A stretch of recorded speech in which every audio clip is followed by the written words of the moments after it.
Hello and welcome to the latest instalment in our series of podcasts exploring the HR and payroll impacts of coronavirus. I'm Stuart Price, iTrent Product Owner for Payroll and Workforce Management, and with me I have MHR's Legislation Manager, Neil Tonks.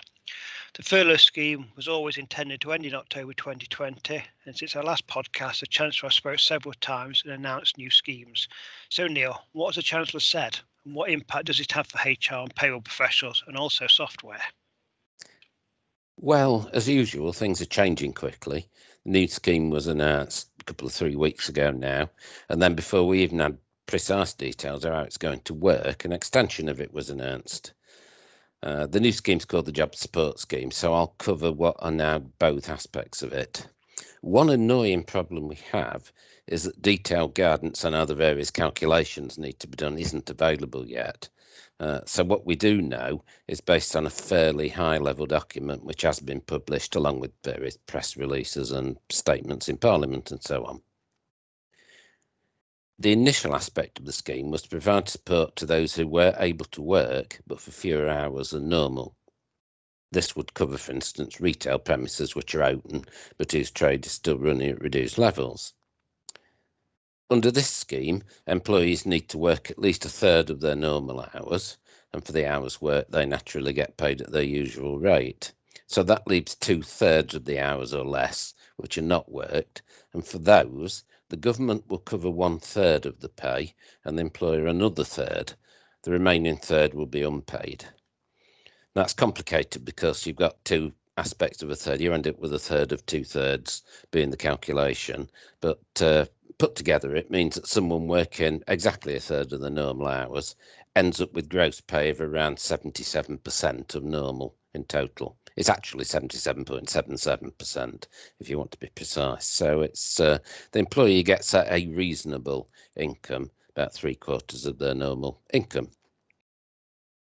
The government contribution to this is capped. It's capped at £697.92 a month, which is a very precise figure. I have no idea where it came from. Presumably something that's been divided down, but I can't see what. It isn't the cap on the previous furlough scheme divided down, for instance.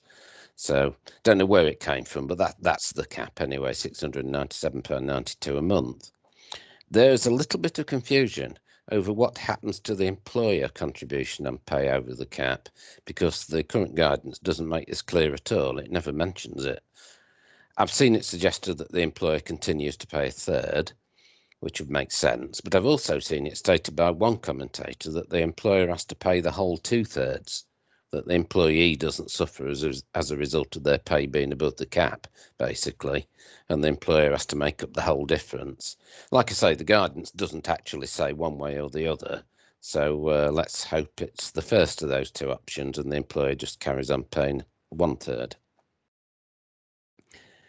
As with the current furlough scheme, the employer has to pay the usual NI and pension contributions on all the pay received by the employee. The government is not covering that cost at all, as they don't now with the furlough scheme.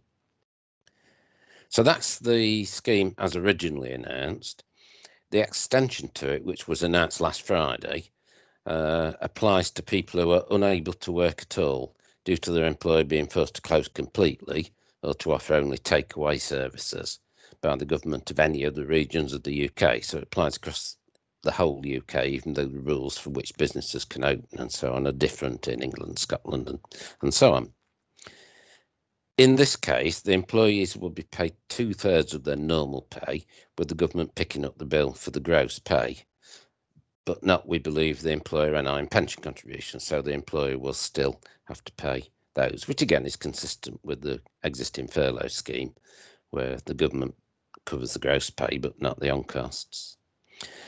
As I said, the extension was only announced at the end of last week, so it's in working terms, it's less than 24 hours ago, because it was Friday afternoon, as these things tend to be. So there are even fewer details available about that aspect. For both schemes, the money is to be claimed monthly in arrears from HMRC. The mechanism for this isn't clear, but it'll probably be an extension of the portal used for the existing scheme. This presumably applies to both aspects of the new scheme, but we don't have confirmation of this yet. And that's all we know. There are some big gaps in the guidance, in particular what the calculation of normal pay in hours will be for those who are variable paid. The guidance says it will be based on the current furlough scheme. However, it can't be the same because the new scheme allows claims for people employed after the start of the current tax year, and the calculations for the furlough scheme are based on last year, the 2019-20 tax year, when obviously we can't calculate a value for people who only started this year based on that year. So we don't know when these gaps will be filled, and of course software providers like MHR can't develop solutions to assist clients with the scheme until we know how to calculate the required values. So let's hope we don't have to wait much longer for the proposed detailed guidance. It is, after all, the 12th of October already, and people are going to want to start using the scheme on the 1st of November. But for the moment, that's all we know. Okay, thanks Neil for your clear and easy to understand explanation of what obviously is a very complex and, as you say, a somewhat unknown change. And we hope you have found this helpful, and thank you for listening. And join us again next time when we'll update you further with information as it becomes available. Thank you.